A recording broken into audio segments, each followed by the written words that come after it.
options, right? So that's going to keep prices high. Some experts say the impact will also hit other parts of the travel industry like hotels and resorts. Well, the hype for this weekend's game at the Big House between Michigan and Washington is starting a couple of days early. The Athletes First Tailgate Tour is getting underway right now in Ann Arbor. And News Channel 3 sports director Andy Pepper is joining us live from Ann Arbor with more on tonight's festivities. Andy.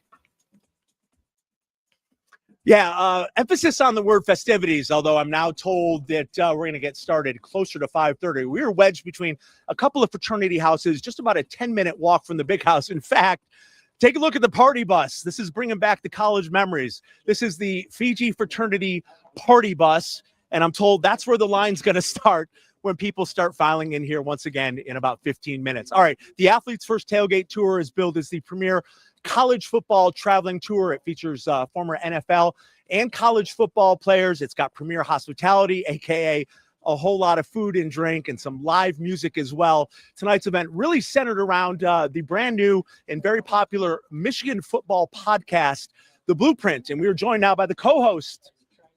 Thanks for joining us. Jake Butt, the two-time All-American, former NFL player. Look, you did a lot of work with the Big Ten Network.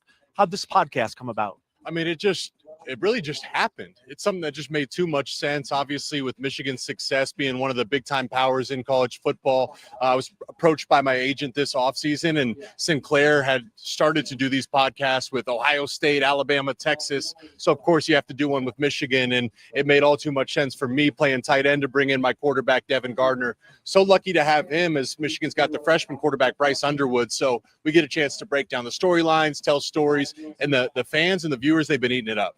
There you go. You got in the Sinclair plug for us. Full disclosure to our viewers. And I was talking to your producer just a few minutes ago. Very happy with the numbers on the YouTube page, the streaming numbers. How's that make you feel?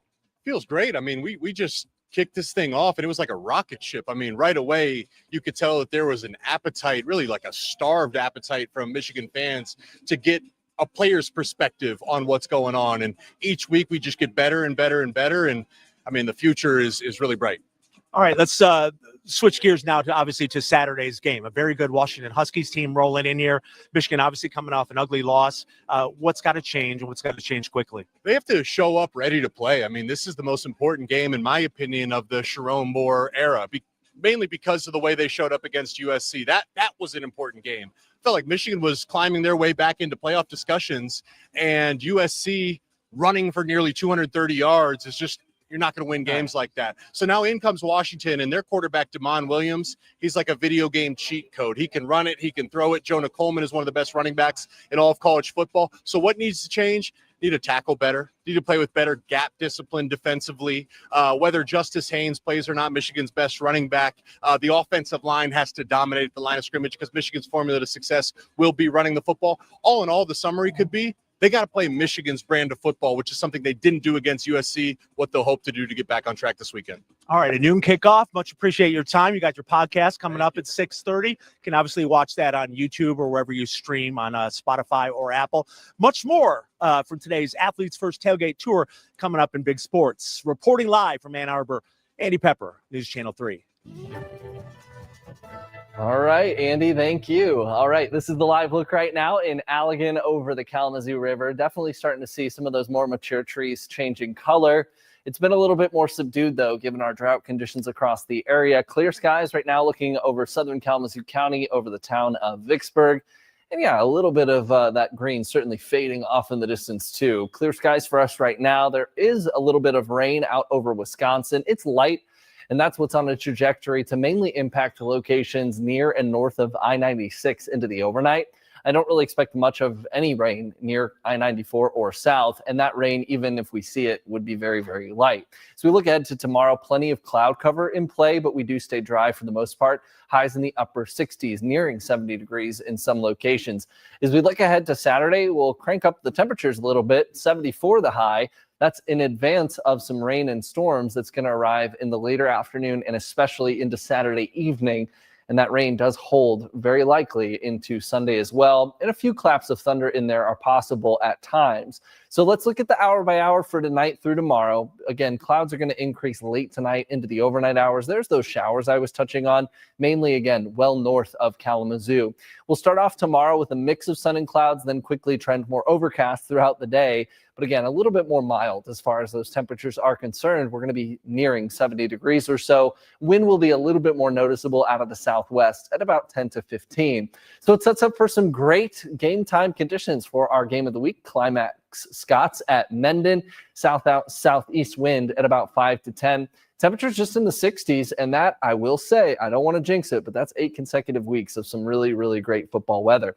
As we look ahead to the weekend, not so much. Rain is going to push in, I think, by late afternoon and into Saturday evening. So we're starting things off at 5 o'clock. A low is going to very quickly deepen and strengthen by late Saturday into Sunday morning. And by Sunday morning, it's essentially right overhead.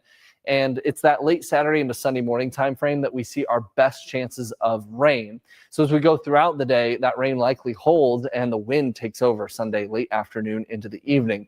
The rainfall amounts in some of the latest model data have come up considerably. About 1.5 inches to 2 inches now is what's being indicated in this very widespread area of purple that you see there. Certainly beneficial. It's not going to completely erase the deficits that we have across our area, but it's going to put a really solid dent in our drought conditions, which we're happy about. As we look ahead with your 7-day forecast after this weekend system, we're dry and sunny on Monday with another chance of some lighter showers by Tuesday and Wednesday, and we'll chill off a little bit as well. Oh, so the weekend's rainy, but dry and sunny on Monday. Yeah, perfect. Love What that. a relief. Hey, at least it's not one of those dreary Mondays where it's hard to get back to work. I mean, if you have to run errands, at least you don't have to It's splash good. around in the parking lot. That's true. Not going to brag, but Monday's my off day. I know you're jealous. You can have that. Sounds suspicious. All right, well, thank you.